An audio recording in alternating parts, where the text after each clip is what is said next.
Guys movie में आप लोग देखेंगे कि एक लड़की जो समुद्र के बीच में एक छोटे से टापू पर फंस गई है, लेकिन असली मुसीबत तो तब आती है जब उसे चारों ओर से शार्क घेर लेती है। सो मूवी के स्टार्टिंग में हम नैन्सी नाम की एक लड़की को देखते हैं। नैन्सी अमेरिका से मैक्सिको में घूमने के लिए आई होती है। वो इस समय एक बीच की तरफ जा रही होती है जहाँ उसकी मॉम उसके पैदा होने से पहले गई थी। एक्चुअली नैन्सी की मॉम का कैंसर की वजह से डेथ हो गया है, जिसके कारण वो उनकी याद में इस जगह पर आई होती है। नैन्सी इस बीच के किनारे पहुंचती है जहाँ का व्यू बेहद ही शानदार था। वो इस जगह पर आकर बेहद खुश होती है। नैन्सी इस जगह पर बस फन करके रिलैक्स करने और सर्फिंग करने आई होती है। अब जैसा कि वो सर्फिंग के लिए यहाँ पर आई है तो वो जल्दी से स्विमिंग वेयर पहन के सर्फिंग राफ्ट के साथ में समुद्र के अंदर तैरते हुए चली जाती है। इस समुद्र में सर्फिंग के लिए काफी ऊंची लहरें आती रहती हैं। अब तभी इसी दौरान नैन्सी को यहाँ पर दो लड़के दिखाई देते हैं। ये दोनों भी इस जगह पर पहले से सर्फिंग कर रहे थे। वो दोनों नैन्सी को देखकर उससे बातें करते हैं। वो लड़के नैन्सी को थोड़ी सर्फिंग की टिप्स भी देते हैं। अब इसके बाद नैन्सी एक बड़ी सी लहर को देख के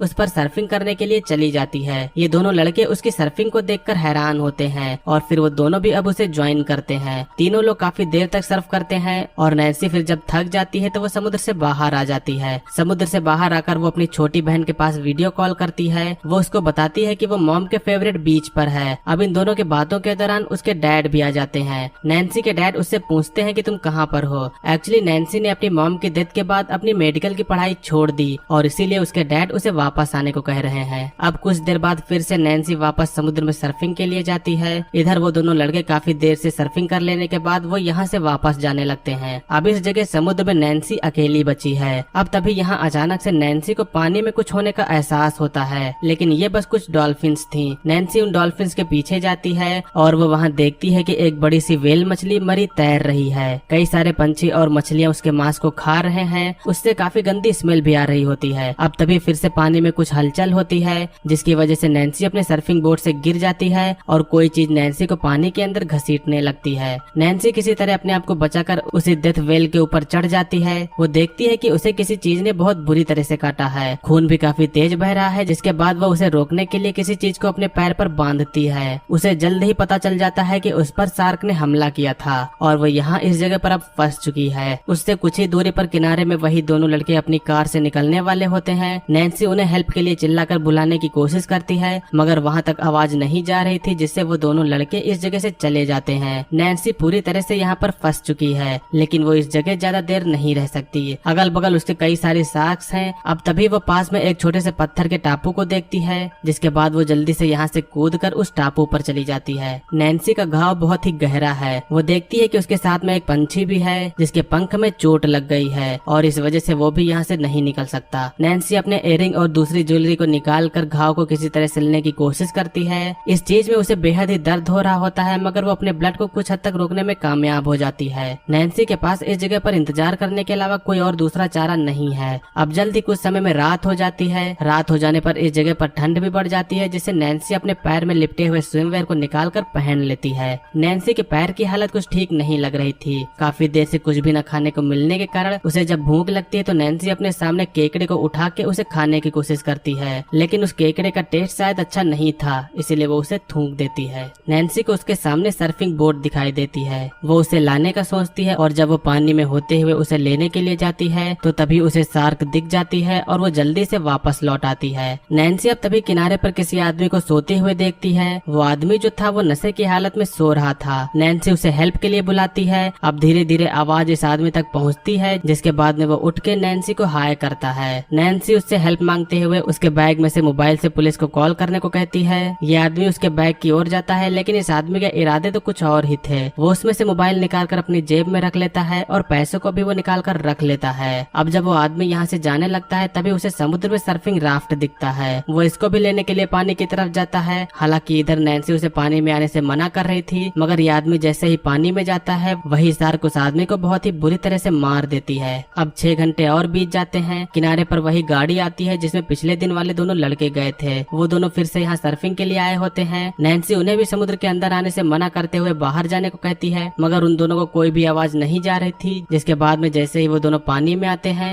तो वो दोनों भी मारे जाते हैं। ये शार्क नैन्सी के टापू के चारों ओर घूम रही होती है। नैन्सी को उसके सामने हेलमेट में कैमरा दिखाई देता है। वो किसी तरह उस हेलमेट को लाने की कोशिश करती है। इस दौरान शार्क भी उस पर हमला करने की कोशिश करती है, मगर वो लकीली अपने आप को किसी तरह बचा लेती है और साथ में कैमरे को भी ले आती है। इससे नैन्सी खुद की हेल्प की वीडियो बनाती है। शायद ये नैन्सी की आखिरी उम्मीद है। उसे ये नहीं पता है कि इससे कोई हेल्प होगी या नहीं, मगर फिर भी उम्मीद से कुछ आस तो बढ़ती ही है। शार्क के हमले से जो सर्फिंग राफ्ट टूटा था, उसी पर नैन्सी उस पक्षी को रखकर उसे किनारे पर जाने के लिए छोड़ देती है। धीरे धीरे पानी का लेवल भी बढ़ रहा था। उसे जल्दी से अब यहाँ से कहीं और जाना होगा। नैन्सी को उसके सामने बॉयज पर ही जाने का सहारा बचता है। वो पानी में कई सारी जेलीफिश को देखती है। वो ये देखती है कि शार्क जेलीफिश वाले हिस्से में नहीं आ रही थी और इसी की वजह से नैन्सी जल्दी से जेलीफिश के बीच से होकर बॉयज पर जाने की कोशिश करती है। वो जल्दी से उसकी तरफ भागती है। इधर शार्क भी उसकी ओर जाती है। नैन्सी सीढ़ी को पकड़कर उस पर चढ़ने वाली थी, मगर उसमें का सरिया टूटकर उसके हाथ में आ जाता है। वो शार्क के ऊपर गिरती है और वही सरिया शार्क में घुसा देती है। शार्क को इससे वैसे ज्यादा फर्क नहीं पड़ता है, मगर फिर भी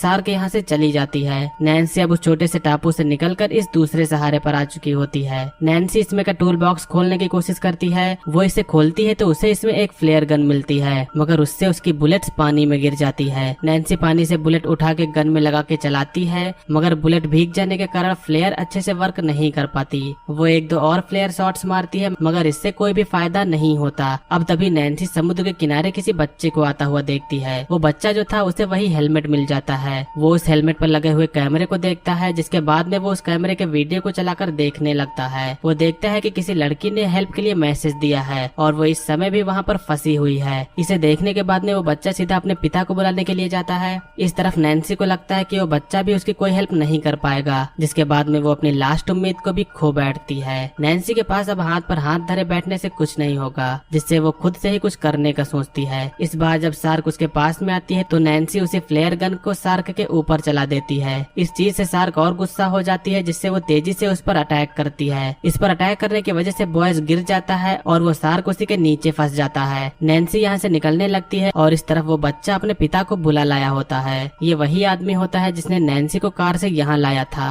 वो जल्दी से नैन्सी को पानी से बाहर निकालकर उसे सीपीआर दे के बचाता है। नैन्सी जैसे ही होश में आती है वो उसी पंछी को देखती है जिसे उसने किनारे पर जाने के लिए भेज दिया था। उसकी भी जान बच गई और साथ में नैन्सी की भी जान बच गई होती है। अब हमें 1 साल बाद का सीन दिखाया जाता है। नैन्सी का घाव ठीक हो चुका है, लेकिन उसने अभी भी सर्फिंग करना बंद नहीं किया है। इस बार वो अपनी बहन और डैड के साथ में आई होती है और इसी के साथ यहीं पर मूवी का एंड होता है। सो दोस्तों, भले ही नैन्सी के साथ में कितना भी भयानक हुआ हो, मगर उसने किसी भी चीज से हार ना मानकर सर्फिंग करना बंद नहीं किया। इससे हमें ये सीख मिलती है कि अगर लाइफ में कोई भी चीज हम पर इम्पैक्ट करती है तो उसे हमें फेस करना है, उससे डरकर भागना नहीं है। तो ये थी 2016 की द सेलोस मूवी का एक्सप्लेनेशन। उम्मीद करता हूँ कि आप लोग को ये सस्पेंस से भरा एक्सप्लेनेशन पसंद आया होगा। मूवी का एक्सप्लेनेशन अगर आपको पसंद आया तो वीडियो को लाइक करिएगा। चैनल पर आप लोग नए हो तो सब्सक्राइब करिएगा। आज की वीडियो के लिए बस इतना ही। मिलेंगे अगली वीडियो में, तब तक के लिए बाय। जय हिंद, वंदे मातरम।